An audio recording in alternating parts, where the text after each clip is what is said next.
Typically, anaerobic digestion can be 30 to 60 days. We can bring that down to somewhere around 10 or less. The additive is a seaweed-based additive. Increases the biological activity within the reactor, so that typically in a AD plant, the bacteria are fairly slow, go about their daily life in a measured manner. Ours, to put a comparison on it, seem to dash around all over the place and are really busy, and therefore convert the energy in the food stocks an awful lot quicker.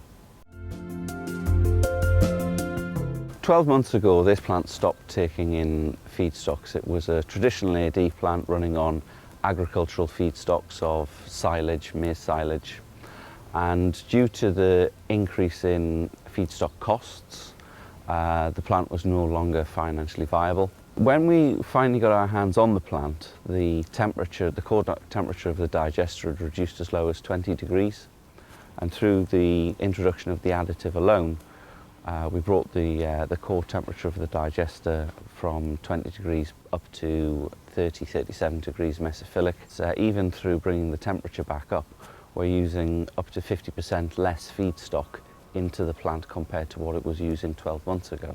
So the additive alone has significantly reduced the amount of feedstock required in order to generate the same amount of gas. The gas itself is of a higher methane content, and we've taken this plant from performing at somewhere of around 300 kilowatts per hour, and it's now sat up at its maximum output of 0.5 megawatt per hour out of a reduced input tonnage.